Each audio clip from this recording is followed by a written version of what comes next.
Le laboratoire Activa, le spécialiste des produits de bien-être en pharmacie et de la nutriponcture, présente. Sud Radio, les vraies voix qui font bouger la France. Devenir plus utile. DJF Audebert, Philippe Rossi. Bonsoir à vous, bonsoir à tous. Chaque mercredi soir, c'est Devenir plus utile sur Sud Radio. Eh bien, figurez-vous que c'est la mission que l'on s'est donnée avec vous, mon cher DJF Audebert. Alors, on s'est donné cette mission depuis septembre et après les fêtes, évidemment, on continuera. Bonsoir. On perdure. Bonsoir à tous. Bonsoir Philippe. Ce soir, nous développons notre utilité en lâchant prise. De toutes les façons possibles, on déconnecte, utile et agréable. Eh oui, une contrepartie à notre présence pour donc rendre notre monde bien meilleur. Alors l'utilité, c'est le principe que toute action doit être acceptée ou désavouée selon sa tendance à augmenter ou diminuer le bonheur des parties en présence. Mon cher DJF, quel est donc le thème du jour ? L'univers du bien-être peut-il devenir plus utile ? Prendre soin de nous, se relaxer après une année difficile, s'abandonner dans un massage, dans un bain tourbillonnant, sous un hammam aux huiles essentielles, sous une douche à infusion, avec un massage suédois ou californien. Ouais, alors ça donne envie. Alors, mon cher DGF, quelles sont tout d'abord les questions qu'on doit se poser ? Eh ben les questions, c'est, je reprends, on passe du zen au moins zen. Voilà. Ouais. Le milieu du bien-être peut-il se montrer plus utile envers les consommateurs ? Parce que des fois, on se dit qu'ils se regardent peut-être un peu trop le nombril. On va voir ça après. Le milieu du bien-être peut-il devenir plus utile envers le bien commun et de quelle façon ? Les habitudes du bien-être qui soignent beaucoup de maux sont-elles assez répandues et accessibles dans nos sociétés occidentales, alors qu'elles sont omniprésentes, notamment en Asie ? Et enfin, comment le bien-être peut évoluer vers le mieux et le meilleur être et rendre les gens et notre monde meilleurs ? Alors, à toutes ces questions, évidemment, vous allez avoir des réponses que nous allons explorer avec nos invités. Amalric Verret, directeur général des laboratoires Pronutri, bonsoir à vous. Bonsoir. Bonsoir. Marie-Paule Leblanc-Perru est la présidente de l'association SPA, membre du board des centres de beauté du CEW Cosmetic Executive Women. Bonsoir. À tous. Peggy Benoît, fondatrice des centres Aya Experience. Bonsoir à vous. Bonsoir, merci de m'accueillir. Et Nicolas Decker est avec nous, propriétaire, dirigeant de la Chenaudière Relais Château 5 étoiles, c'est à Colroy-la-Roche dans le Bas-Rhin, doté, je vous le dis, d'un des plus beaux spas de France. Eh ben, on va aller vérifier ça dans pas longtemps. Bonsoir. Bonsoir à vous. Alors, Marie-Paule Leblanc-Perru, présidente de l'association SPA. Pourquoi avons-nous plus que jamais besoin de nous relaxer ?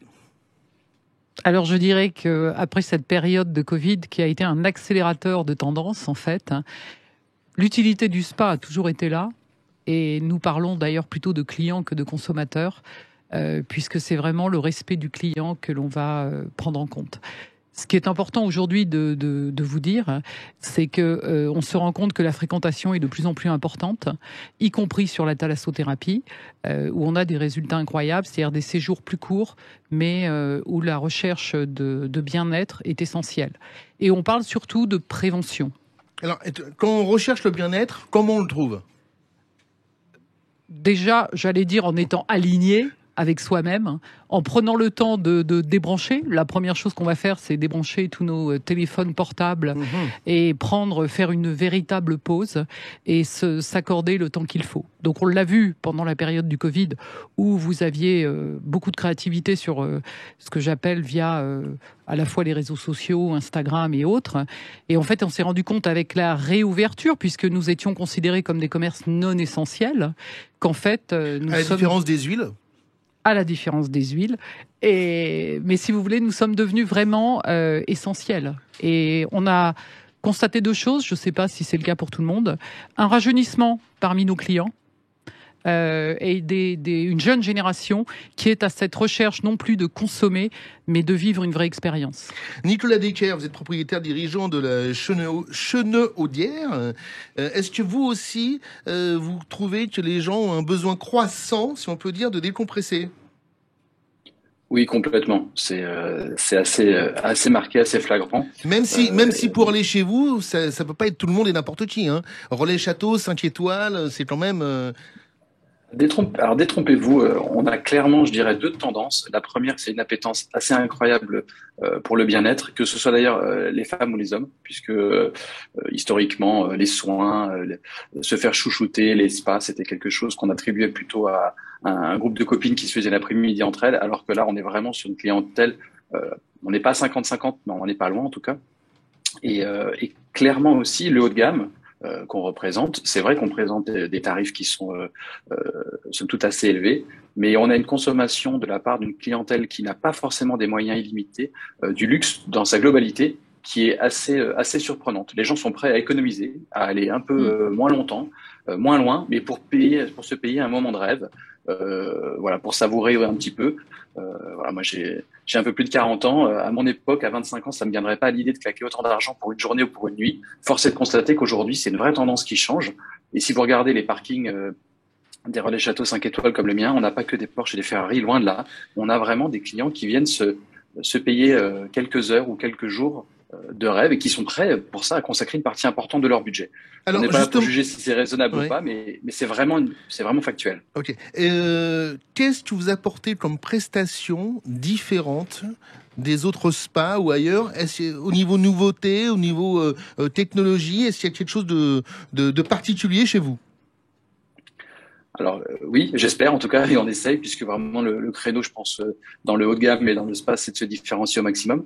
On a déjà cherché à s'intégrer énormément dans notre territoire, parce que je pense que, comme on parlait d'expérience, les gens sont vraiment en demande de vivre une expérience en lien avec l'endroit dans lequel ils sont. Donc on a par exemple créé notre propre marque de cosmétiques, on est très très peu à le faire, avec des produits, avec du miel de nos ruches, avec de l'eau du village. C'est un peu dans tous les spas, ça, oui. Enfin le miel non, mais non, je vous assure qu'on est très peu en France. On est 2 en France à le faire, à avoir notre propre marque de cosmétiques.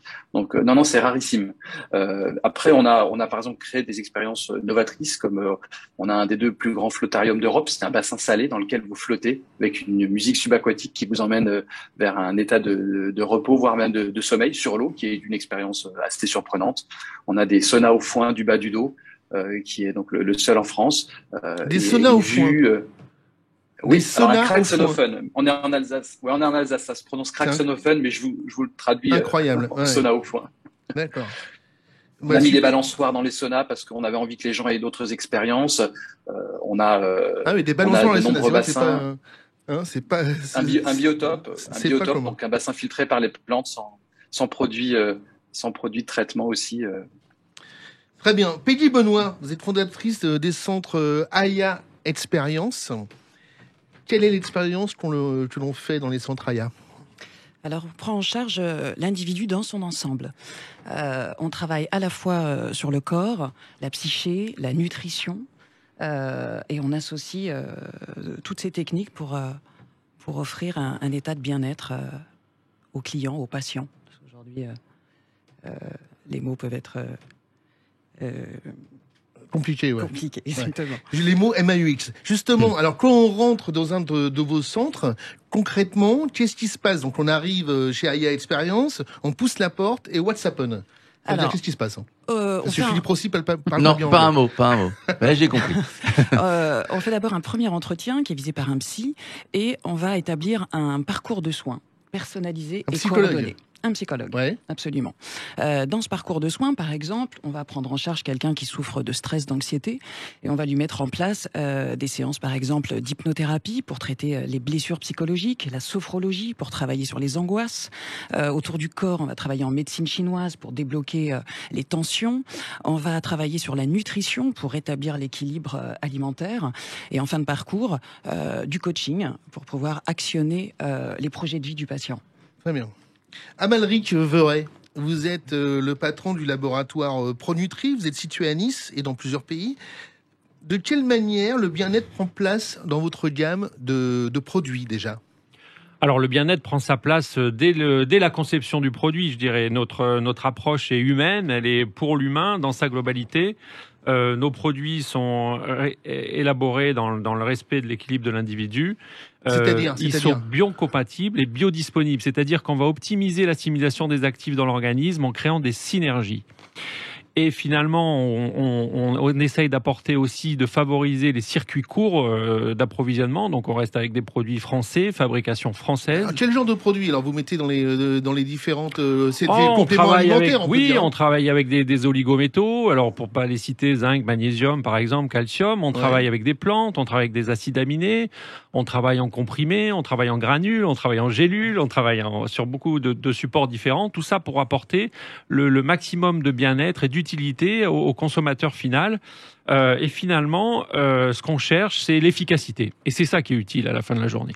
Alors, au niveau des plantes, au niveau des fruits, au niveau de ce que vous mettez dans les capsules, qui sont les producteurs, d'où ça vient en fait? Alors les producteurs, on a affaire à des coopératives en fait qui s'occupent de rassembler les différents produits des producteurs, qui ensuite nous proposent régulièrement en fonction des saisons. D'ailleurs, on peut le voir, nos produits changent de couleur en fonction des saisons, qui permet effectivement d'optimiser le bien-être en fonction de la concentration des actifs. Donc on travaille avec des extraits secs titrés, c'est-à-dire qu'on a exactement la concentration d'actifs dans l'ingrédient qu'on achète, et voilà, pour optimiser l'efficacité.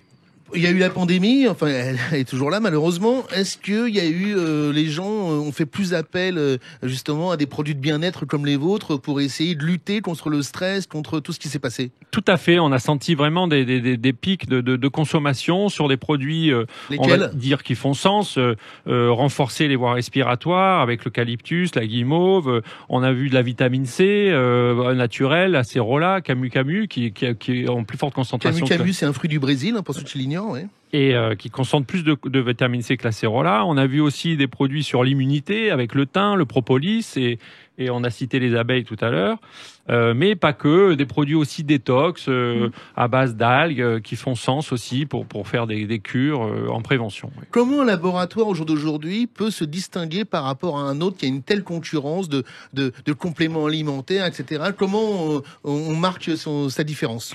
Notre différence aujourd'hui, elle s'appuie sur ce qu'on est capable d'apporter en plus du produit. On apporte de la formation.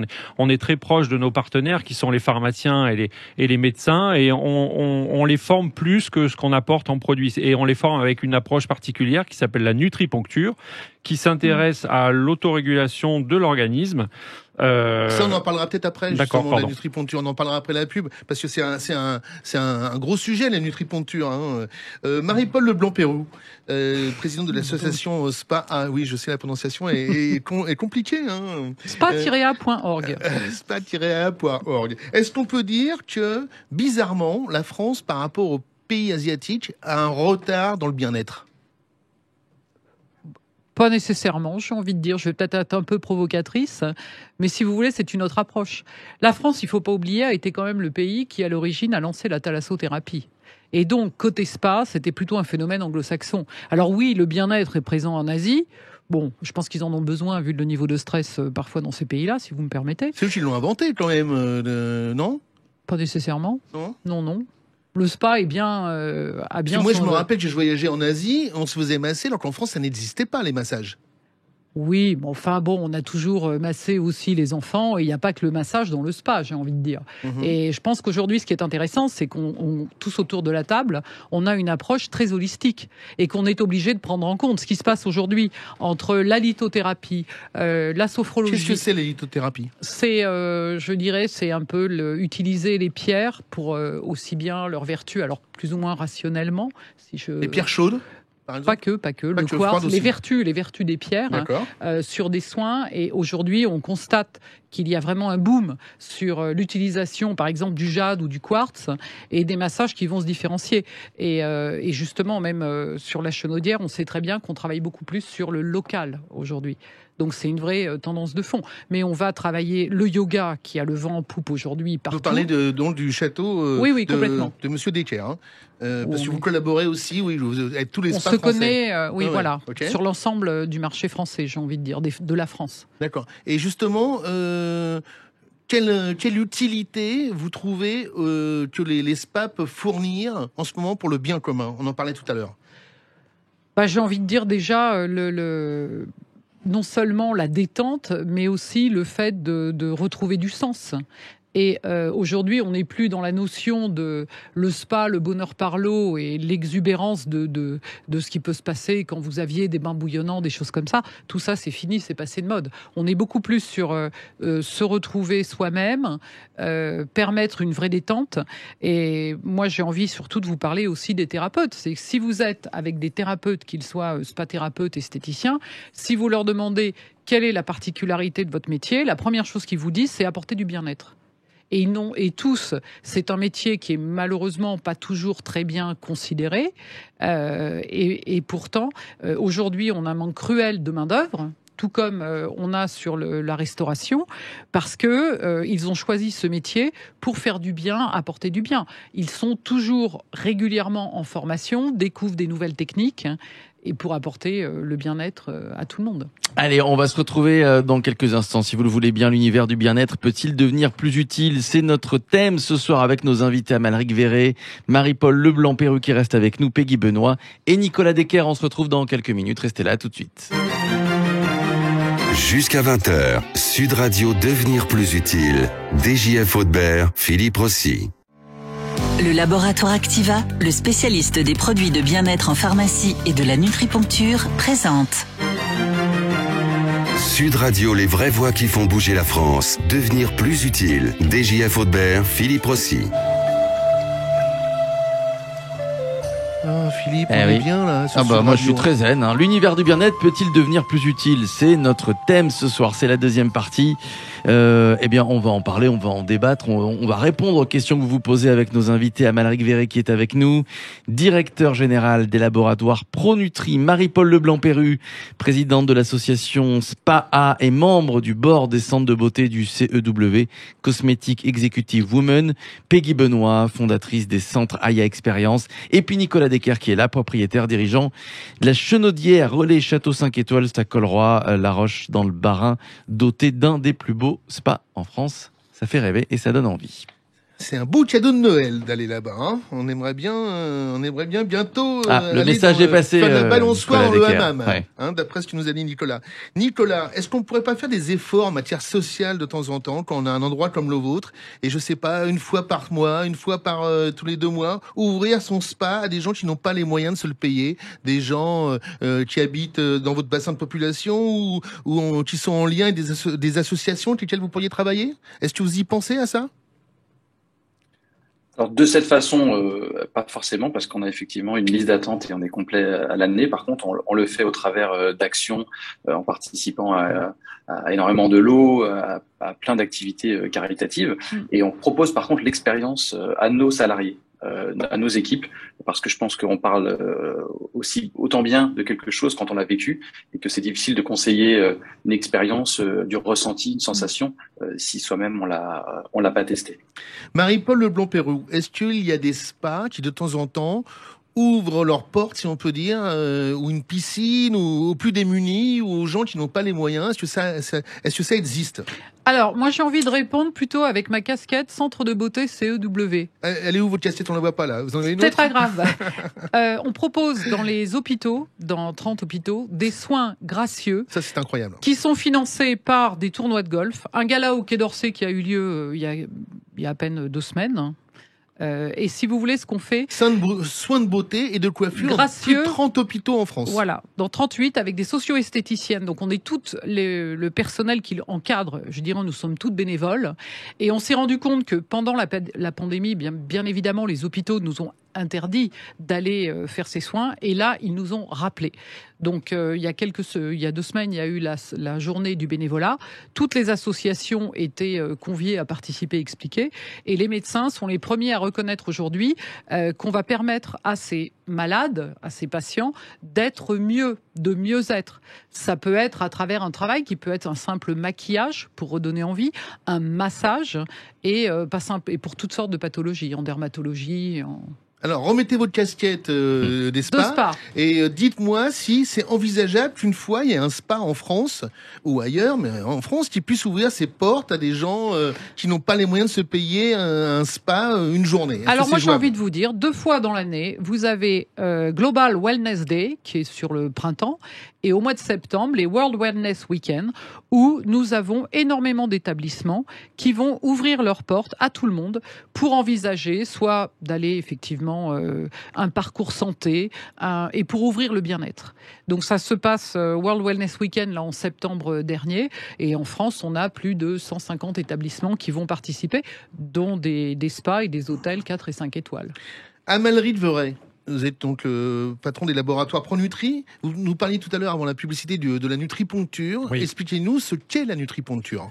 Alors effectivement, la nutriponcture, c'est des programmes de formation que nous apportons aux médecins, aux praticiens de santé et également les pharmaciens. La nutriponcture, qu'est-ce que c'est brièvement? En fait, c'est l'art et les moyens de relancer les capacités d'autorégulation cellulaire. Propriété innée ça du fait vivant. peur. Oui, ouais. C'est pas que ça fait peur, c'est que finalement on a chacun en nous la capacité d'autoréguler. En d'autres termes plus techniques, l'homéostasie, l'autopoïèse, effectivement. Donc c'est de retrouver... Qu'est-ce que c'est l'homéostasie, l'autopoïèse? C'est les fonctions d'autorégulation de l'organisme. D'accord. Qu'on crée nous-mêmes. Qu'on est capable nous-mêmes de réactiver pour permettre à l'organisme de faire face au stress de la vie quotidienne, pour faire simple. Après, on est capable de s'auto-réguler face à des problématiques un peu plus compliquées. Alors la nutriponcture aide justement à s'auto-réguler, et de quelle façon concrète? Eh bien, elle s'intéresse en fait à aller déterminer les causes d'une problématique. On va pas s'intéresser aux symptômes en soi, mais on va s'intéresser à ce qui s'est passé au moment où la perturbation a émergé. Alors là, on peut dire que ça rejoint complètement ce que fait PJ Benoît chez Aya. Est-ce qu'il faut être bien dans sa tête pour être bien dans son corps? Absolument, l'un ne va pas sans l'autre. D'ailleurs, qu'est-ce que c'est le bien-être? C'est tourner vers la qualité de la vie. C'est réaliser ses ambitions et satisfaire ses besoins fondamentaux. Et ce qu'on propose par un collectif de praticiens, les praticiens travaillent ensemble sur un même patient pour son bien-être psychique, physique, émotionnel. Donc ils sont plusieurs sur la bête. Absolument. Donc il arrive. Alors concrètement, mais moi je voudrais savoir comment ça se passe concrètement. Vous allez bientôt ouvrir une maison à Biarritz aussi, un nouveau parcours. Vous en avez 2 à Paris. Oui. Comment ça se passe? On rentre dans une pièce et là il y a des praticiens qui se jettent sur vous ou des praticiennes. Et concrètement, alors comment ça se passe? Je vous le disais tout à l'heure, oui. Donc c'est par des séances individuelles, on est en consultation individuelle en tout cas dans nos centres à Paris, et 1 à 2 à 3 fois par semaine, on rencontre des praticiens sur un laps de temps assez réduit, environ 3 mois, oui. Pour travailler sur soi, parce que le travail sur soi, j'en suis convaincu, est une des clés du bien-être. D'accord, et c'est eux qui vous prescrivent au niveau corps ce qu'il faut faire pour être en lien avec son psyché, si on peut dire, c'est ça? Complètement, oui, oui. D'accord. Ok. Bon, c'est très intéressant tout ça. Et comment vous avez eu l'idée? Parce que vous trouvez que le bien-être a pas assez d'idées en France, qu'il faut les réhabiliter certaines choses, certains parcours? En fait, moi, je suis psychothérapeute, hypnothérapeute de formation. J'ai travaillé pendant 10 ans en cabinet individuel, et je me suis rendu compte que j'avais besoin d'autres collaborateurs autour de moi pour développer le bien-être de mes patients. Et finalement, chacun travaillait de son côté. C'est très segmenté. Donc, j'ai décidé de réunir dans une même structure ces différentes pratiques, tout simplement. Approche holistique. Une approche holistique, une vision globale. Absolument. Globale. Qu'est-ce que c'est l'approche globale d'ailleurs? C'est de travailler sur le corps, les émotions, le comportement, la nutrition, l'environnement. Avec la pandémie qui est en ce moment omniprésente, est-ce que vous avez des demandes particulières? Qu'est-ce que vous disent vos patients ou vos futurs patients quand ils arrivent devant chez vous pour entamer ce parcours? Quelles sont les demandes récurrentes? Alors, on travaille particulièrement sur les accidents de la vie. On agit en prévention. Nous, on ne traite pas les pathologies lourdes. Donc, on va avoir des troubles du sommeil, du stress, de l'anxiété. On travaille sur le divorce, sur les séparations, sur les licenciements. Et tous ces accidents, quand ils ne sont pas traités, eh bien, engendrent un mal-être absolument, et parfois jusqu'à des maladies lourdes. Amalric Veray, comment un laboratoire peut se montrer plus utile?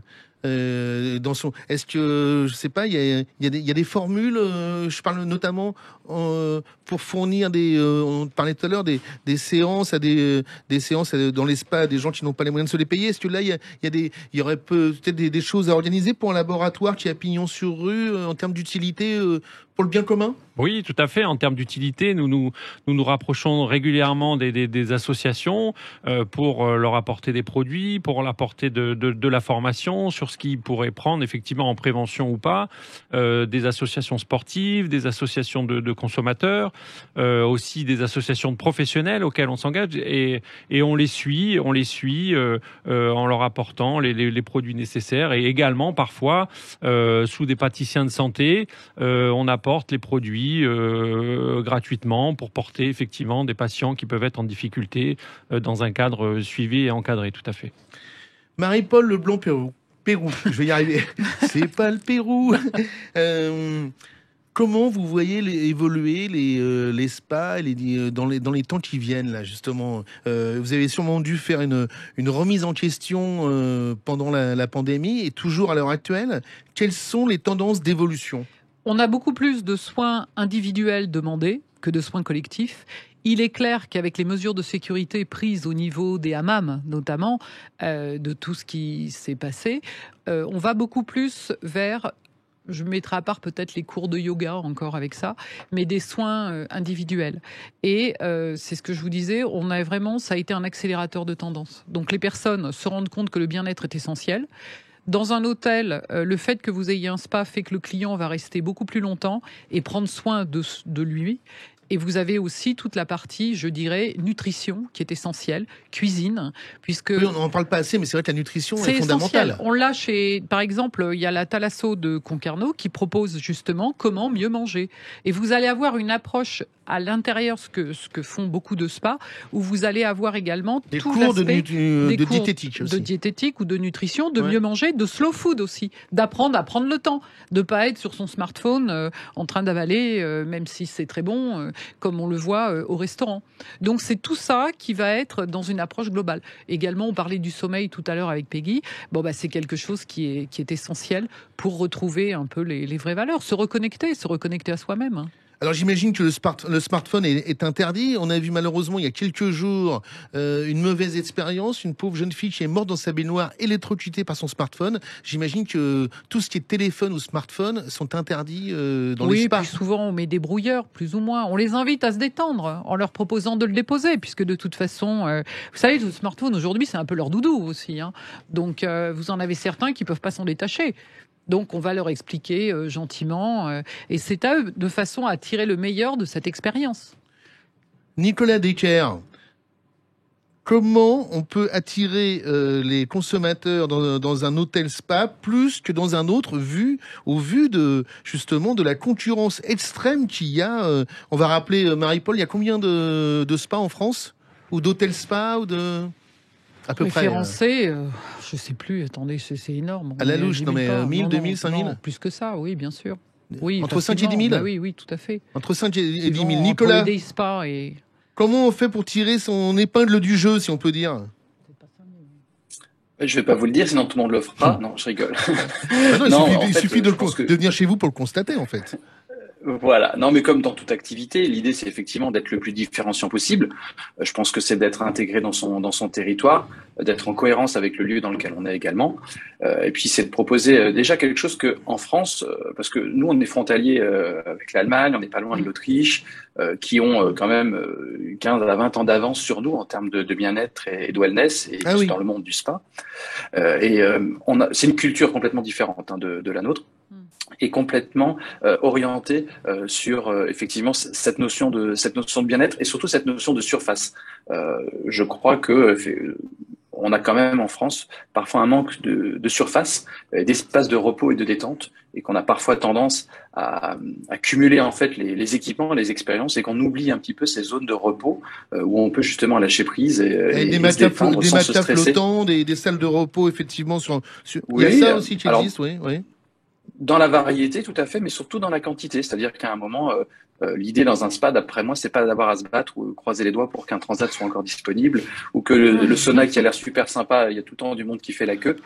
Je crois que cette notion de flux, d'expérience et de ressenti client, le bien-être, c'est aussi ça. C'est d'enlever le stress à la porte d'entrée du spa et de faire en sorte qu'il s'infiltre plus jamais pendant toute la durée. Donc, ça passe par plein de choses. Les équipements, bien sûr, l'âme du lieu, ça peut aller jusqu'à une signature olfactive, une somme de détails façon générale, dans le luxe, voilà, c'est bien sûr la déco, les équipements et surtout le service après.